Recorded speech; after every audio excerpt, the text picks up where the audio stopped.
Hello, everybody. Welcome back to the final edition of Terrace Talk this season. Of course, last game Monday at Carrow Road, Blackpool, the visitors. And with that, delighted to be joined by Blackpool fan Dan Bennett. Dan, first off, thanks for joining me this morning to talk through this, dead rubber game effectively that we've got now at Carrow Road on Monday.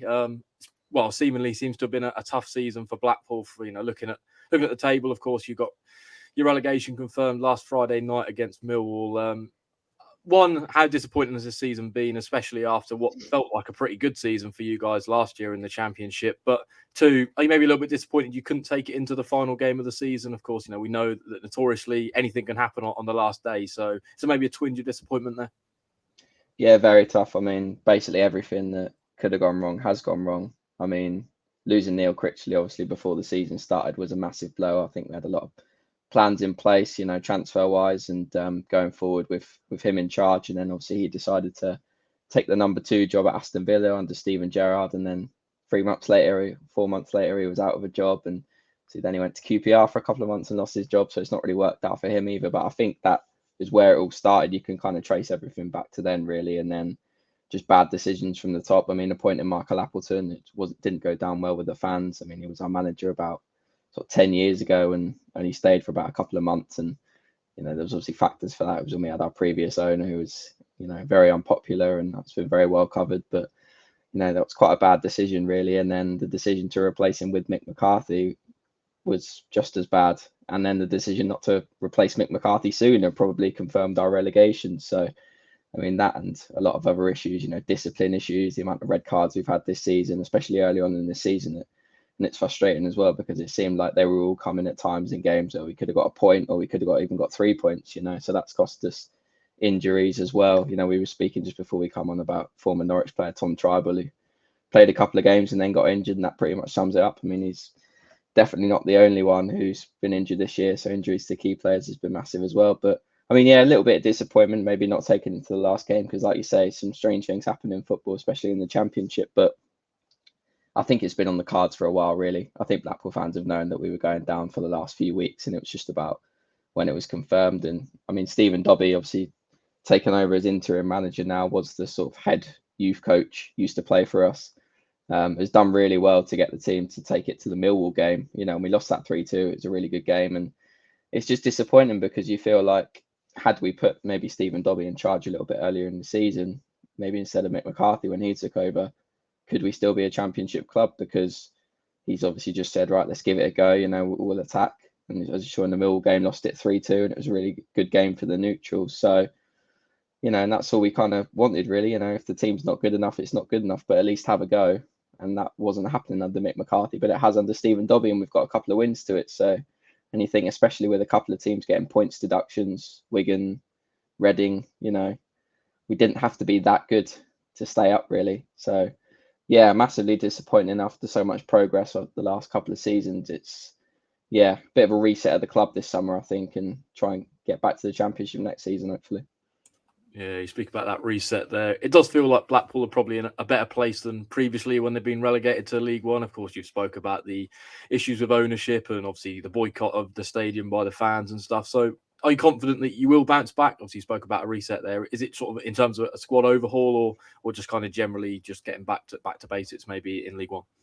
Yeah, I mean, I wouldn't say overhaul because I think there's a basis there for a good League One team. Players like who got us promoted last time, Marvin Ekpateta, James Husband, part of the defence, Kenny Dougal in midfield, Jerry Yates, if he stays, there's a bit of worry he might go because he's sort of been the one shining light this season, really. So there's the basis of a good League One team there, but I'm not sure we'll bounce back straight away. It might take a little bit of time, I feel. It all depends on who we get in as manager, really. I mean, the next appointment's massive, and the worrying thing for Blackpool fans is, the owner's still popular because he came in at, he's from Blackpool. He supported the club all his life, and he came in at a time where the club was, in an absolute mess. And obviously the legal case removed the previous owner, Carl Oyston, who was very unpopular. And, like I said, the last time we got relegated to League One, we got straight down to League Two that season. So I'm hoping it won't be as bad as that again, because that would be quite something. I'm not sure I could take that. But I think the next appointment's massive. The worrying thing is, though, is that the only appointment they've got right, I think 4 or 5 appointments they've made since he bought the club, and the only one they've got right is Neil Critchley, and that's the only time we've sort of been a successful team there. So you do worry about a little bit about the ability to appoint managers, but we've our sporting director who got appointed in November has left, our CEO has left, so there's a lot of change going on already behind the scenes. Not sure it'll be quite as big a changes on the pitch in terms of the squad. I think there does need to be a little bit of a, not overhaul, but a little bit of change in the squad to gear up for League One next season. But yeah, I'm confident we can do okay next season. Bouncing back might be a little bit too much of an ask, but yeah, hopefully better than this season anyway.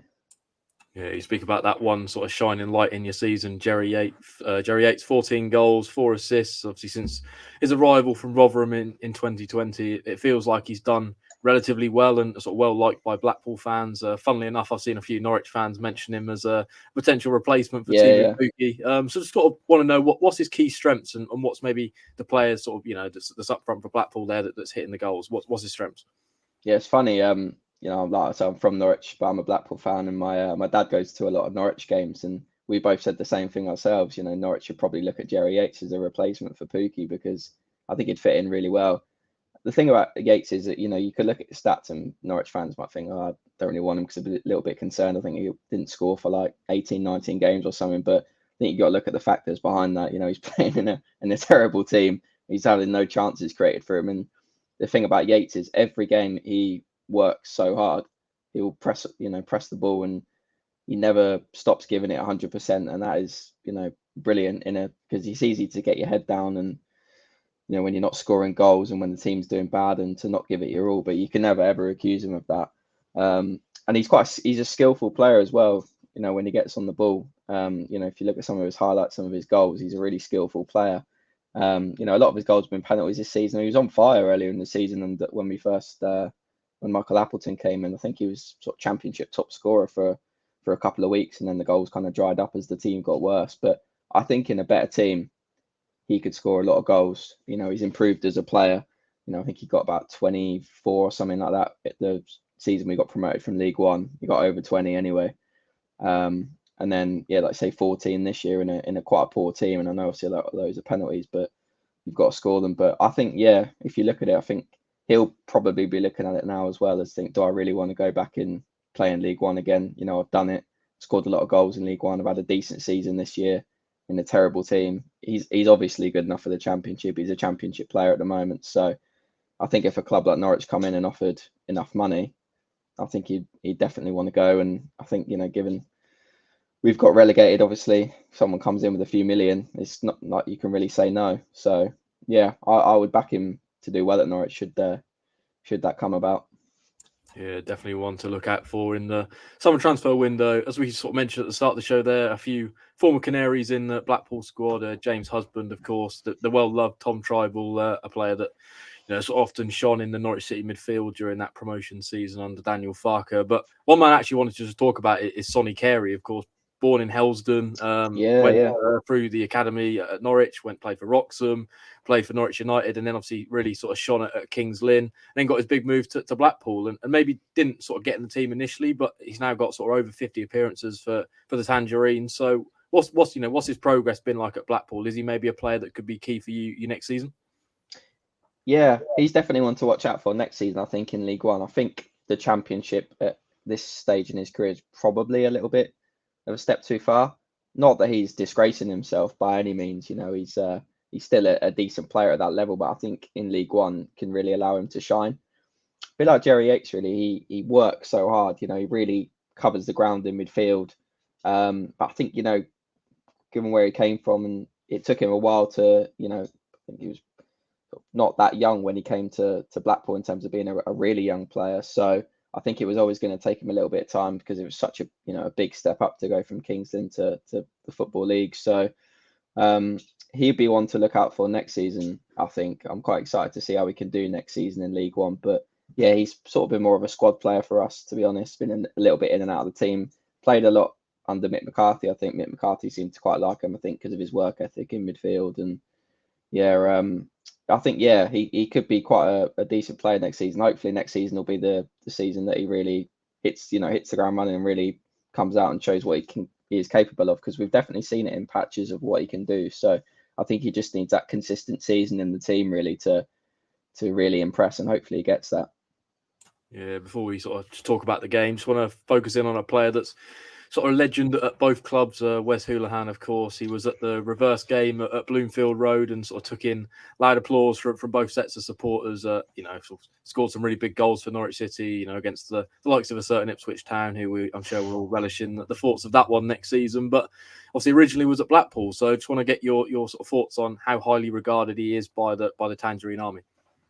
Yeah, hugely. I mean, obviously, when you think about Wes Houlihan, you think about him as Norwich, given how long he spent at the club. But yeah, he started English football was obviously at Blackpool, and yeah, I was quite young at the time, but I've got some very fond memories. The dinked penalty that he scored against Preston, our rivals in the Lancashire derby, was excellent. And yeah, I mean, what a player! Seriously, it's funny. I was actually talking to a guy in the pub the other day, a Norwich fan, and we were just having a bit of a chat and said, who's the best Norwich player you've ever seen? And he said Martin O'Neill and Wes Houlihan were his two. So I mean, that shows you how highly regarded he is by the Norwich fans. And yeah, I mean, what a player! I mean, what I'd give to have a prime Wes Houlihan, what I'd have given to have a prime Wes Houlihan in the Blackpool team this season. We'd absolutely be crying out for a player like that. So yeah, I mean, even though he didn't spend that long at Blackpool and obviously spent a lot longer at Norwich, he's still very highly regarded by the Blackpool fans because of what he did in his short time at the club. And it's a shame that we didn't get a bit more for him. I think off the top of my head, was it only about 250 grand or something we got for? And obviously this was quite a few years ago, so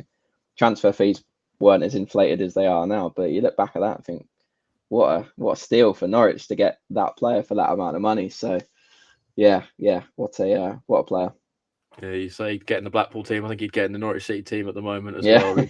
Certainly a player that we're crying out for in terms of creativity. One player who's also a current legend of the club, of course, Teemu Pukki, is his final hurrah on Monday at Carrow Road. I suppose, sort of just someone from afar, what have you made of his time at Norwich City and the player that he is? And, well, one, are you expecting him to of course, be on the score sheet on Monday?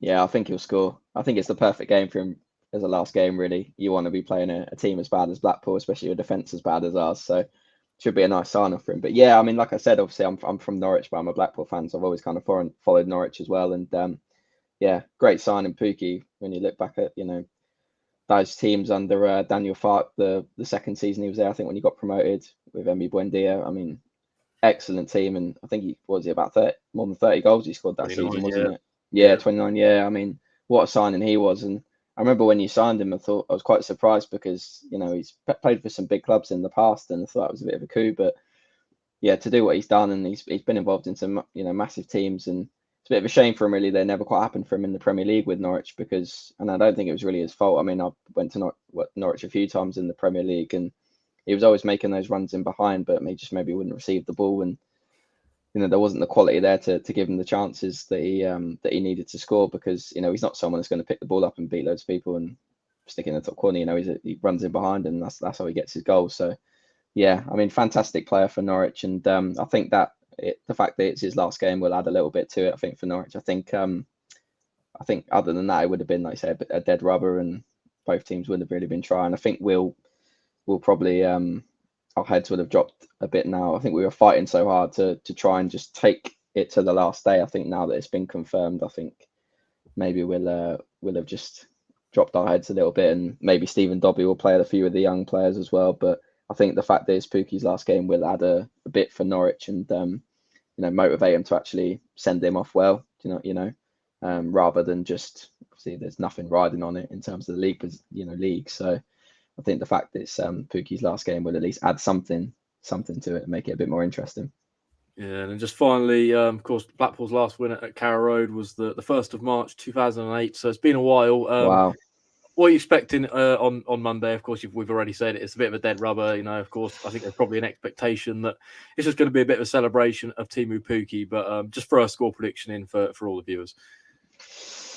I think I'm going to go 3-1 Norwich. Be optimistic and say Blackpool are actually going to score. I mean, the last time I went was when we got relegated from the Championship. We lost 4-0, and I think Gareth Hooper scored a hat-trick off the top of my head. So anything better than that, I will take.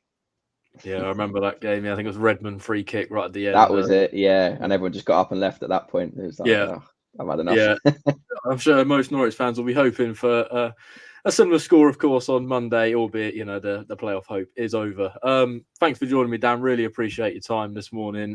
That will round off this season's Terrace Talk. Actually, that is the final one of the year. Thanks for everyone who's, of course, viewed this content across the Pink and YouTube channel. Lots of other great content coming your way, of course, ahead of this big game on Monday. Pukki game, I suppose we can brand it. We'll be speaking to David Wagner tomorrow, 5 p.m. kickoff for the press conference. Not overly pleased about that, but we'll move past it. So that will be across the Pink and YouTube, of course, tomorrow evening. So day after you're watching this. So yeah, lots of other great content, of course, on the Pink Plus app as well. $1.99 a month for a free trial as well. So that's well worth heading over to. And we will sign off and see you on Monday. Of course, enjoy your bank holiday weekend, whatever you're getting up to. And let's hope Pukki gets the farewell that he deserves.